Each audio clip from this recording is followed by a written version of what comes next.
Hi, and welcome to the Ultimate Frontline Leadership Training Podcast. My name is Mike Quinn, and I've worked as a frontline worker and manager for over 40 years.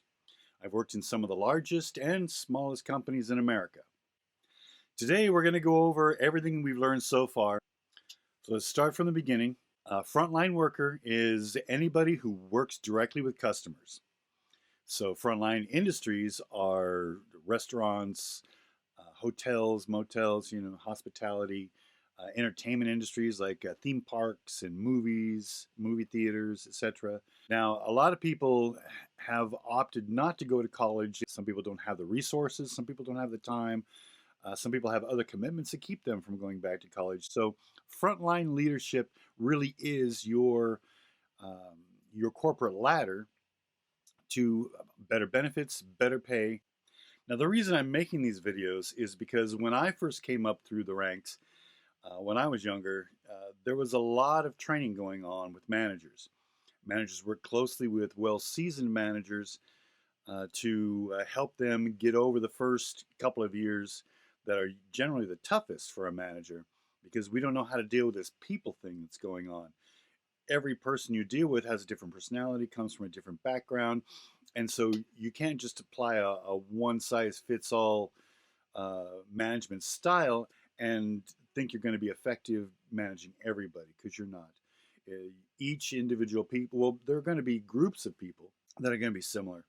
And there are going to be some outliers, and those outliers can be valuable employees. So you want to be able to make sure that if your management style isn't reaching them, to be able to adjust your management style so that they can get on board and become as productive and helpful as everybody else is. But before we get going, the first thing you have to do is to figure out, is this the career path for you?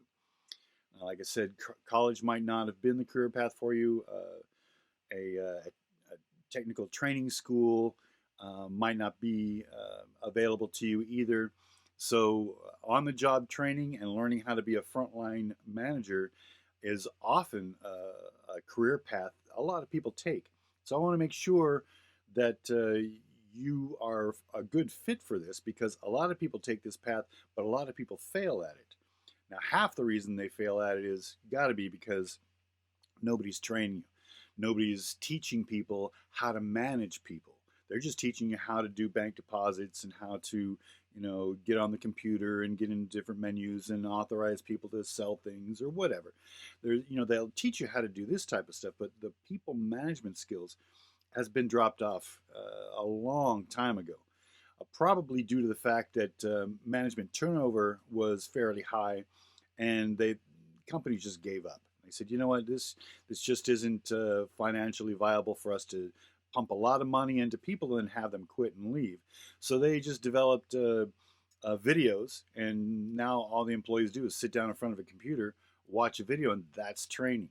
But unfortunately, it may train you how to cook chickens, or it may train you how to wash clothes, or it may train you how to do specific functions, but it's not going to train you how to deal with people. And so that's what these videos are here to help you. Let's start off with you. Let's make sure that we've adjusted your expectations for this job because this is where a lot of people fail. A lot of people look at other managers who aren't doing very much at all. They're walking around talking to their friends, talking to the customers, just kind of having a good old time. And it just doesn't seem like a very tough job at all while they're doing all the work. And they're going, wow, I'd really like to have that job. Well, unfortunately, what you're watching oftentimes is a manager who's failing. They're not doing their job correctly, and they're not going to be in that position for a whole long time. You're probably actually going to, if you stay at a restaurant or a hotel or whatever for a certain period of time, you're probably going to see a parade of managers coming in and going, or people getting promoted and then leaving, etc., because they're not being trained how to do this type of stuff. So the first expectation that you have to get rid of is that this is going to be an easy job to make more money and get medical and dental benefits, because it's not an easy job. If it were easy, they wouldn't be paying you so much. If it was easy, people would be lasting a lot longer. They'd be staying in those positions a lot longer. So obviously, it's not that easy. There's going to be more pressure because you're now responsible for everything that happens on your shift. And if something goes wrong, even if you didn't do it, you're responsible because you were the leader and you were there that day. So it's kind of stressful to be in charge of other people's actions and behaviors and the outcomes that those provide. And that's why managers get paid more. That's also why managers need to be trained more. And this corporate video thing just isn't working. It's not cutting it. And people are quitting like crazy. And so we have now what's known as, the great American resignation. And people just thought, oh, I want that easy job. They get the job, they realize it's not that easy, and then they leave. Or they resent the fact that they're getting blamed for other people's actions and behaviors and job performance, when really, if they would have learned how to do the job correctly, they could have managed that fairly well. So first thing we have to do is realize that this job is not going to be that easy. It's going to be hard. It's going to be, longer hours. If you think if you're working 5 or 6 hours right now, you're going to double that as a manager. You're going to work twice as much. They call it salary because, you don't have to work per hour, but that means you're going to work more hours. Otherwise, a company's not going to want to pay you, for a 50-hour work week if you're only working 30 hours. They're not getting the value for their money, so they're not going to be offering that to anybody. They're going to offer you a 50-hour work week, and you're going to work 60 or 70. But they're going to say, oh yeah, you're going to work a little more than 40 hours, and it's going to be a lot more than 40 hours, and that's just a fact of life. And you're just going to have to suck it up and just go in and do the best you can. After a while, and you get your staff trained and everything is going smoothly, then you're going to be able to back your hours off of the 70-hour work weeks, and you're probably going to get down to 60 or 50. But it's going to take some time. You're going to have to stay in that position for a while, stay at that company for a while, until everything kind of starts gelling and everybody starts getting on the same program. Then things are going to work out better for you. But at first, it's going to be a lot of hours, and it's going to be a lot of changing other people's expectations of what their job is, what your job is, what this whole thing is. Because right now, it's very confusing, and people are just very frustrated. Also, if you're watching managers who aren't doing very much, they're not being leaders either. And they're showing that the employees, maybe they don't have to do very much either. And now you're probably one of the people stuck doing other people's jobs because they're not finishing it, because the manager isn't going back and looking to see if the people have done the stuff that they were supposed to do. They're just coming in, working, and leaving. But then when the axe falls and someone says, how come this wasn't done? How come this wasn't done? And then this needs to be done now. And now people who weren't supposed to be assigned to that task are now actually doing it. And that makes people resentful. And so there's a lot of resentment and anger and stuff in the workplace because people are having to do what other people are not doing because the managers are not doing their job. And so that's where this whole thing is just a big circle of turnover. And this can all be avoided with training, or at least most of it can be avoided during training. You're still going to run across a few deadbeats who are just going to take advantage of whatever situation they can. And those people you need to turn over. Once you find out who they really are, you need to turn over. So if you want to be a manager, you need to be responsible. You need to be the person who hardly ever calls in sick. You need to be a person who is a self-starter, which means they see something needs to be done, and they go and do it. They don't wait for somebody to tell them to do it because, well, it's not my job. They don't ignore it. They don't walk over all the trash and stuff that's on the ground. Well, it's not my job to pick it up, so I'm not going to. That's not a manager. A manager is going to see stuff that needs to be done, and they do it because they feel a need to get things done, to make things work, and to take care of stuff that needs fixing. That is a manager. If that's not you, then this might not be a great career path for you because you're going to be expected to make sure that everybody gets their stuff done. And the 4-step that I showed you how to take care of all of that is going to get you along that way. So if you think you're not going to have to do manual labor anymore, you will be picking up the papers, you will be going into the bathrooms and cleaning them up, you will be doing a lot of that stuff that maybe you might not even be doing right now. But a manager takes care of business, and then he finds out what went wrong, and then he fixes that. At the beginning, you've got to fix the problem. Now, I have a general rule of thumb that if something needs to be done, do what you can do and then delegate the rest. So if you don't have time to cruise on in there and into the bathroom and strain it up because the customers are complaining the bathroom is dirty, then find somebody to go do it and have that get done. And then you got to go in and follow follow up and make sure that it got done, or nobody's going to do it. They're going to say, yeah, Mike, I got it. And then they didn't do it. Customers are still going to complain. You're going to look like a fool. So these 4 steps that I'm showing you are going to be extremely helpful. So once we figured out that, yes, this is a good position for me, this is a good career path for me, it's a way to get better pay, medical and dental benefits maybe for my family, etc. Management is more convenient than trying to go back to school and work, or get babysitters and all that type of stuff. Maybe this is the career path for you. So once you've committed to being the person that fixes everything, that gets in and does stuff that other people don't want to do, or that other people just kind of ignore, if you're that type of person, then this is a great career path for you. So what you're first going to want to do is you're going to want to make your never-ending to-do list. Once you start making it, it's really never going to be finished. You're just going to keep on going. You're going to make a to-do list of all the things that need to be done today. You're going to write down who you're delegating these things to. And then you're going to put down maybe a time where you're going to go back before that person goes home, way before that person goes home, and make sure that the thing gets done. And if it didn't get done, that's still, you've left yourself enough time to make sure that they know they got to do it before they go home, because you're going to come back and check again to make sure that the items get done. You're also going to have maybe a manager's log in the office where the managers who don't work consecutive shifts, or anytime you need another manager to know, like delivery is going to come in at 5 instead of in the morning when it normally did, or anything the other managers need to know and you're not going to be there, write this stuff down on a manager's log so those things can get incorporated into other people's never-ending to-do lists, so that everybody can work together as a team to make sure that everything gets done. And now when you've taken this never-ending to-do list and you've got things delegated, and maybe you're going to see some things that need to be done really quickly, like, hey, there's some pieces of paper on the floor. You don't need to put this in the notebook. You can see, hey, Billy, can you do me a favor? Can you pick those things up here real quick? Or you can even do it too, and that's part of the delegate and demonstrate, because not only do you delegate these things to people, but you also demonstrate correct behaviors so that other people are going to pick up on that too. If your employees see you stooping down and picking up pieces of paper off the ground and throwing it away because it's important to you, they see that that's important to you, and they're going to start picking those things up as well. And the fact that if you have to ask somebody to pick something up, they're going to have seen you do it a bunch of times, and they're going to know, okay, great. They're not going to think it odd that you ask them to do something because you've done it yourself.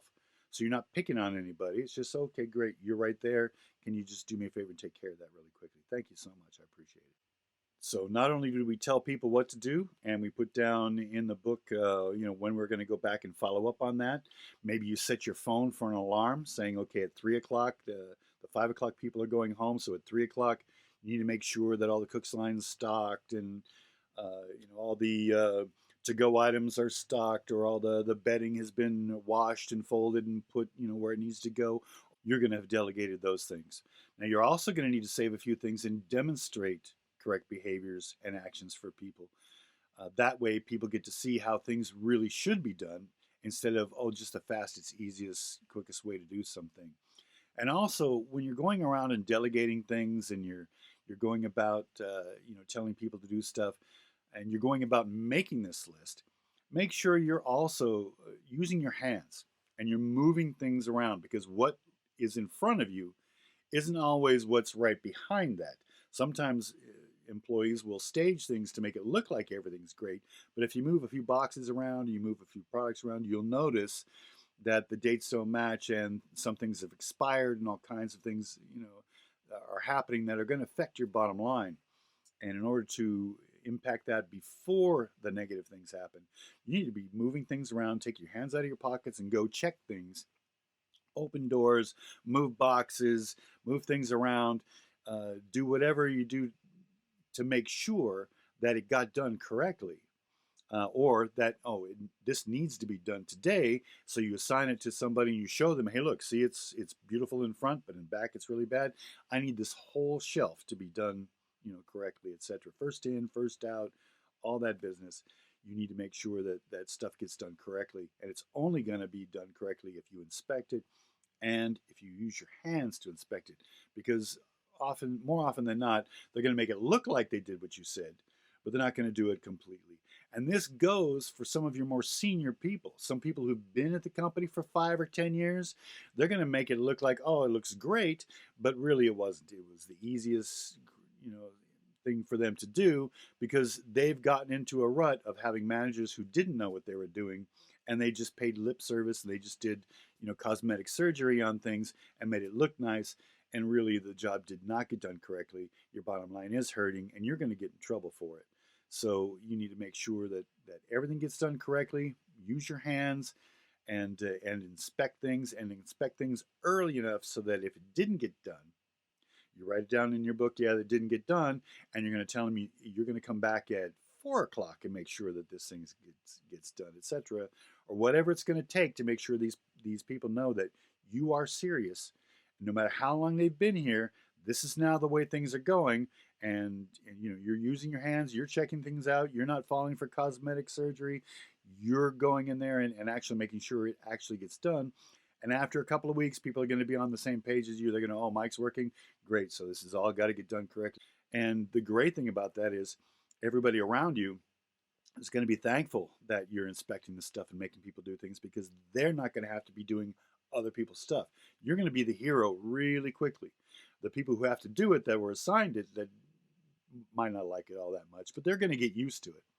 And then the people who would have normally had to come along and do these things after those people didn't do them, they're going to be really thankful that now they can focus on doing their job instead of their job and somebody else's.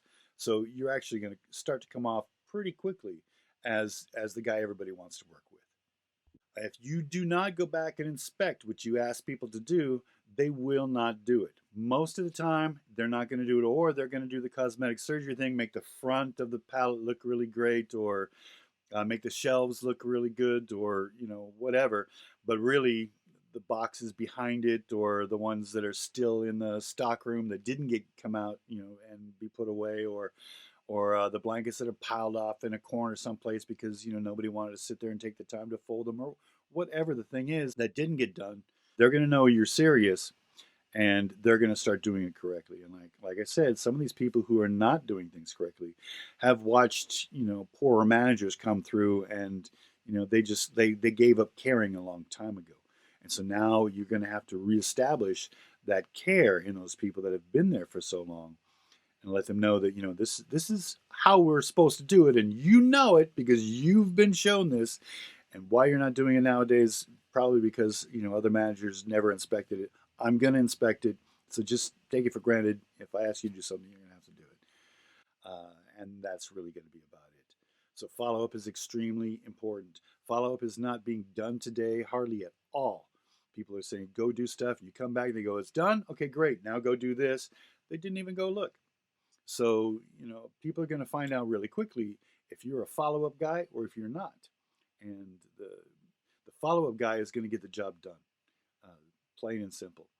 Then once you follow up on it and you found out if the job got done or not, you have two paths to go. If it didn't get done, mark it down, it didn't get done. You need to talk with that employee again and make sure that they know that you're coming back to inspect it.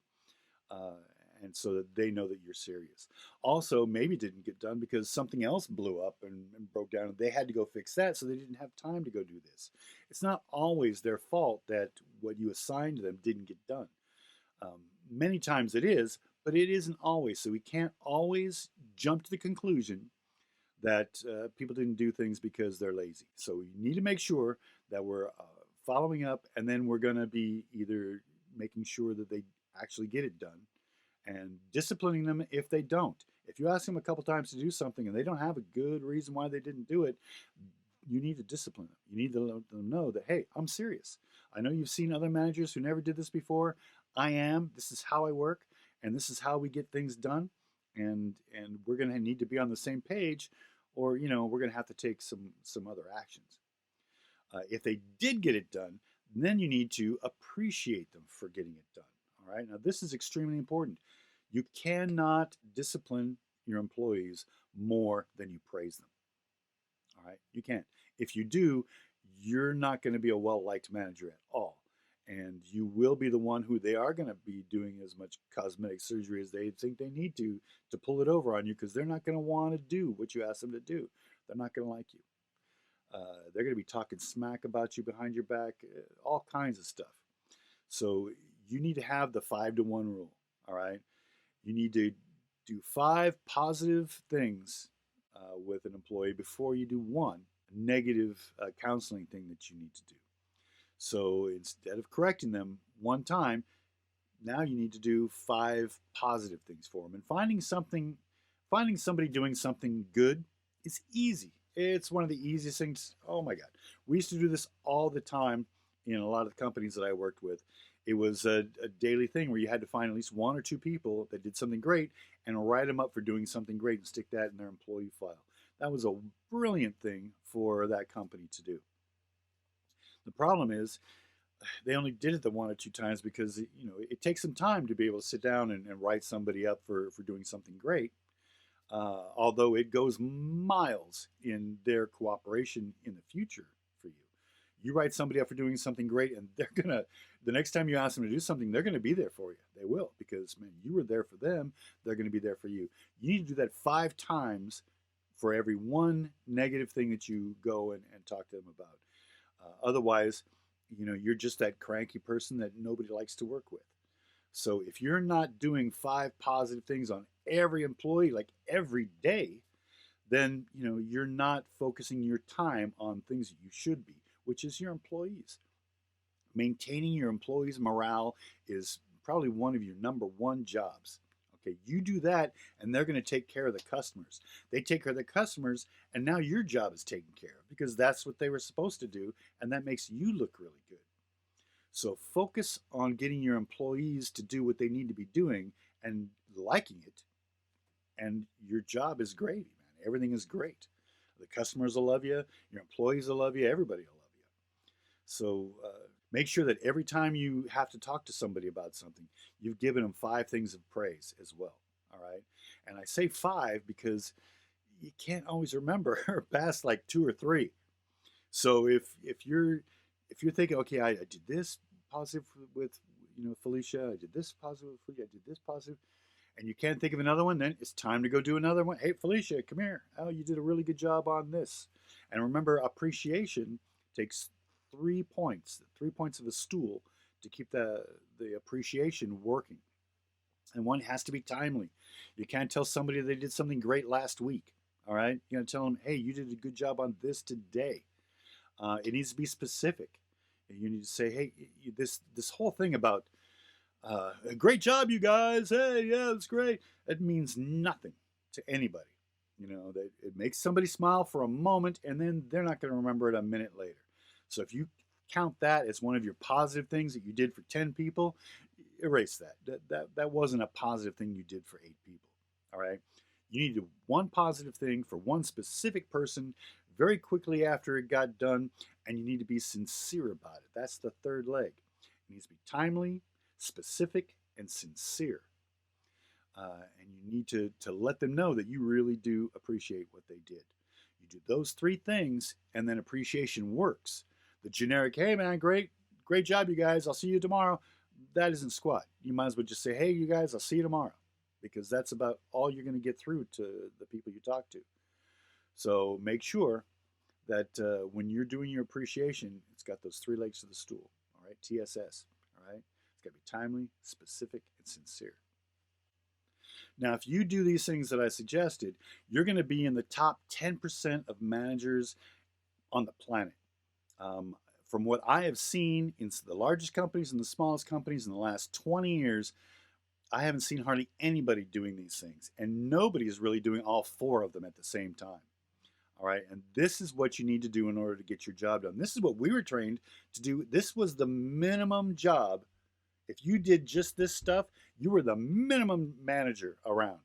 All right, everybody had to do this stuff, and if you weren't, then you weren't a very good manager. The people that were a good manager. Nowadays, nobody's doing this stuff, and I think a lot of it comes down to just surrendering to the high turnover of managers and just taking the hit.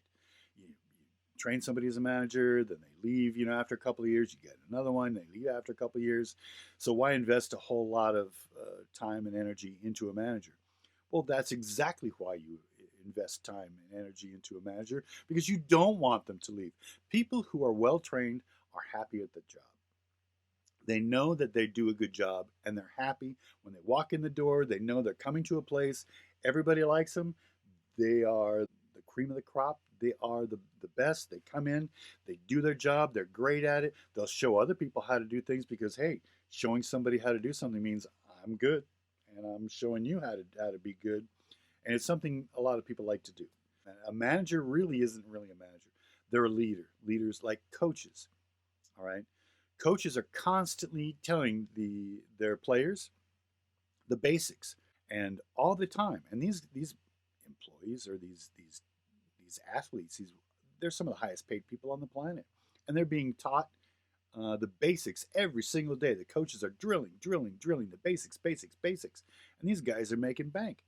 So if it's what they're doing to their highly paid crew, don't you think that's what you should be doing to your not as highly paid crew? You should. You should always be training your employees constantly. That's a manager's job. And a manager will train their crew uh, by demonstrating correct ways to do things, following up. And when you follow up, if it wasn't done correctly, show them how to do it correctly. That's a training opportunity right there. I always thought I was a teacher when I walked around managing restaurants and stuff. That's what I felt my biggest role was to be a teacher. And so I would teach my employees how to be better, how to work together as a team, and that's largely what I spent a lot of my time doing. Now the next video I'm going to be making is going to be about resentment banks. Now this may be a new concept for you, but when you walk in to a management situation, their employees are going to have been treated a certain way, etc. And they're going to have these resentments on supervisors based on how poor or how well, the previous manager did. Hopefully you came in after somebody who really knew what they were doing, and then, it's going to be easy to slide on in there. More than likely, though, you're going to be walking into some place where the manager really didn't do very much. They watched other people not do very much, and they thought that's what their job was all about, and so they didn't do very much. And so you're going to come into a situation that needs some repair. So they're going to have these things called resentment banks. I'm going to explain that to you later. That's going to be in the next video. So until then, I'll see you later.